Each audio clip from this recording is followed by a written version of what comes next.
Depuis 3 ans, nous avions ici au CM Cycle Nord l'objectif d'organiser ne serait un jour la fête de l'excellence.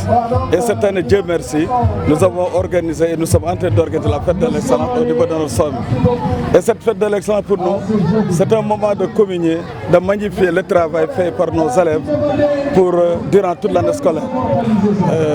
On avait déjà choisi le top de 10 pour fêter les meilleurs élèves, où le premier a une moyenne de 19,23, le dernier moyenne de 17,04, avec le généreux donateur Mamboy Diao qui nous a largement appuyé, sous l'encadrement aussi de l'EF de Kolda.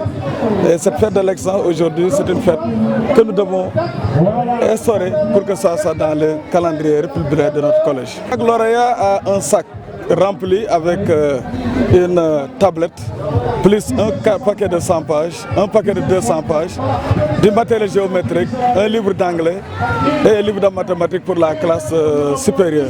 Mon approche est qu'au CM Cycle Nord, c'est une habitude chez nous. Chaque fois que des collègues vont à la retraite, nous nous organisons pour planifier leur départ à la retraite. Mais j'avoue que c'est une fête qui m'a la plus marqué dans ma vie. Parce qu'il y a le départ de ma retraite d'un de mes plus grands collaborateurs, je veux dire Mamadou Mané, qui j'ai connu peut-être en 1995, qu'on appelait Mané Chara, qui était mon formateur. Avec Tamoura qui est là, nous étions les premiers volontaires de l'éducation. Avec un cursus exceptionnel, je suis revenu, étant mon directeur, être son principal. Mais quel que soit Alpha, il a été loyal, respectueux, sincère et travailleur avec moi. C'est pourquoi je dis que c'est un moment très difficile. Et je lance un appel au précédent surveillant qui sera là. La tâche ne sera pas facile. Il y a la rigueur, il y a la ponctualité, il y a le travail. Et Mané faisait tout le travail. Dans cet établissement, comme je viens de le dire, je l'ai dit devant l'IEF, nous n'avons rien à reprocher à l'État. Nous n'avons pas d'abri. Tous nos élèves sont assis à deux.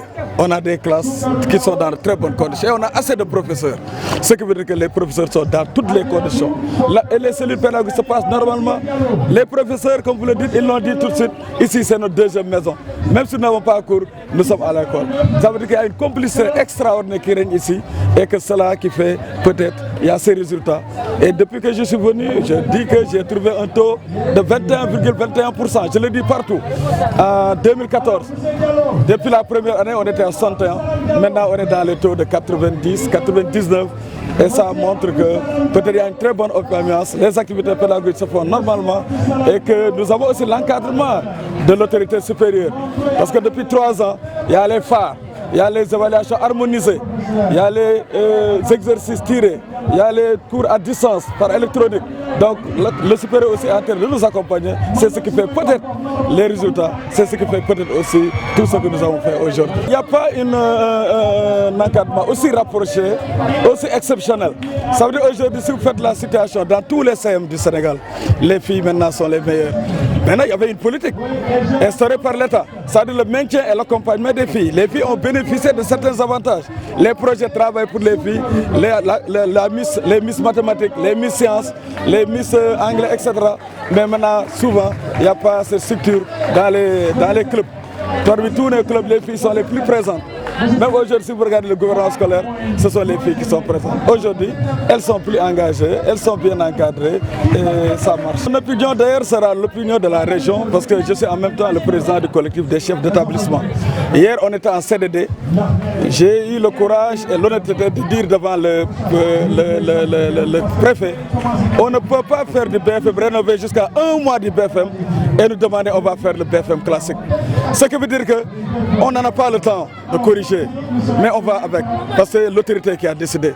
Mais si c'était à revoir, Kolda doit faire le BFM rénové.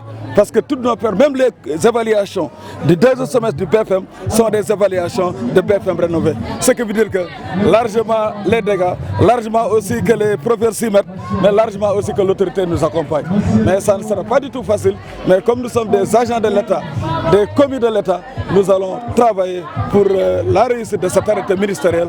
Mais je pense qu'on devait attendre l'année prochaine.